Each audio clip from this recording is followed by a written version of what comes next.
सोचिए कि आप सिर्फ अपने दिमाग का इस्तेमाल करके कंप्यूटर कंट्रोल कर सकते हैं, मैसेज भेज सकते हैं या रोबोटिक आर्म हिला सकते हैं। ये सुनने में किसी साइंस फिक्शन की तरह लगता है, लेकिन न्यूरोलिंक इलोन मस्क की रिवोल्यूशनरी ब्रेन चिप कंपनी इस ख्वाब को हकीकत में बदल रही है। मगर जब वो अपनी टेक्नोलॉजी को इंसानों पर टेस्ट करने की तैयारी कर रहे हैं तो कई सवाल पैदा होते हैं। ये कैसे काम करता है और ये मेडिसिन और इंसानियत के मुस्तकबिल के लिए बन सकता है या नहीं। न्यूरोलिंक इलोन मस्क की ब्रेन चिप कंपनी ने हाल ही में ये दावा रद्द किया है कि कुछ साल पहले मंकीज पर टेस्ट करते वक्त उन्होंने एनिमल वेलफेयर लॉ को वायलेट किया था। इस साल कंपनी का प्लान है कि वो ह्यूमन सब्जेक्ट पर टेस्ट करेंगे, लेकिन अगर ऐसा होगा तो ब्रेन इम्प्लांट साइंस के लिए इस बड़े कदम का क्या मतलब होगा। डॉक्टर पॉल नियोजोकियान कहते हैं एकेडमिक्स इंसानों में ब्रेन इम्प्लांट के साथ क्लिनिकल ट्रायल्स कर रहे हैं तकरीबन पिछले 20 साल से। डॉक्टर पॉल जो स्टैनफोर्ड में बायो इंजीनियरिंग और न्यूरो सर्जरी के प्रोफेसर हैं और ब्रेन इंटरफेसिंग लेबोरेटरी को डायरेक्ट करते हैं, कहते हैं कि अब तक एकेडमिक रिसर्च में ब्रेन इम्प्लांट्स ज्यादातर वायर्स के जरिए काम करते रहे हैं। न्यूरोलिंक का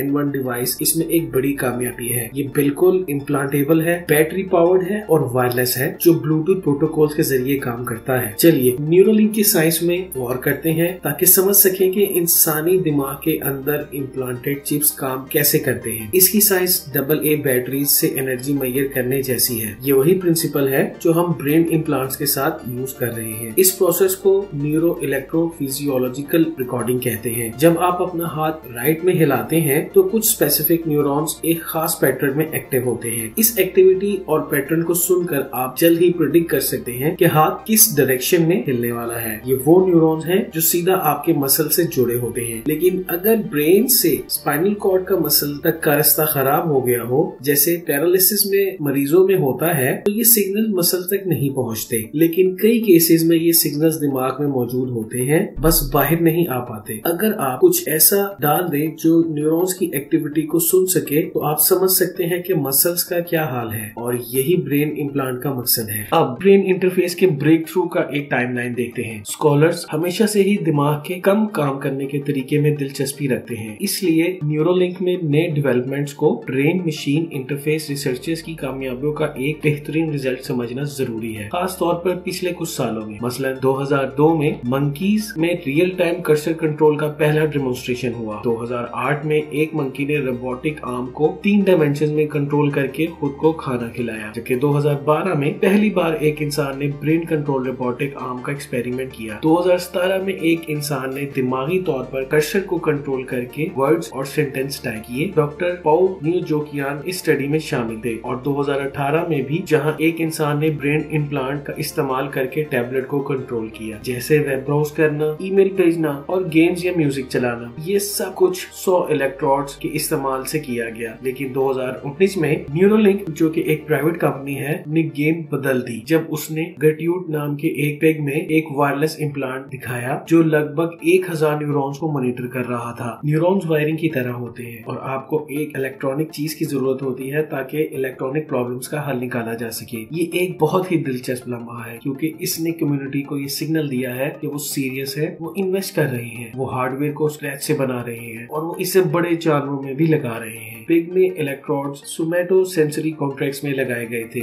जिससे वो सेंसरी एक्टिविटी को मुहैया कर सके, जैसे एक कदम उठाना। हर बार जब वो स्पेसिफिक न्यूरॉन जिसे वो सुन रहे थे फायर होता था तो आप ऑडियो चैनल से एक छोटा सा पॉप या क्लिक की आवाज सुन सकते थे। और इसीलिए जब डॉक्टर पॉल ने यह आवाज सुनी तो उन्हें लगा कि हाँ, उन्हें न्यूरॉन्स मिल गए हैं। अगर आप सालों से न्यूरॉन की आवाज सुन रहे हैं तो आप जानते हैं कि न्यूरॉन्स की आवाज कैसी होती है, और यही वो बात थी जो वो फील्ड में सबको बता रहे थे। फिर अप्रैल 2021 में न्यूरोलिंक ने माइंड फोंग वीडियो जारी किया। पेजर उसका नाम था। ये एक रिसोर्स मौका था जो इस फील्ड में इस्तेमाल होने वाला मंकी है। उसमें 2 N1 न्यूरोलिंक डिवाइसेस लगाए गए थे जो स्क्रीन पर कर्सर को ब्रेन कंट्रोल से चलाने का काम कर रहे थे। ये बहुत ही अहम था क्योंकि यहाँ न्यूरोलिंक अपना नया हार्डवेयर दिखा रहा था। उसका नया डिवाइस जो उनके हाथ में था एक मंकी में काम कर रहा था। ये वही लेवल है जो साइंटिफिक कम्युनिटी और FDA को कन्विंस करने के लिए जरूरी है कि आप ह्यूमन क्लिनिकल ट्रायल्स के लिए तैयार हैं। ये वही एविडेंस है जो FDA ढूंढ रही है। पेजर में N1 डिवाइस की रिकॉर्डिंग पावर आई ओपनिंग थी क्योंकि इसमें इलेक्ट्रोड्स की इतनी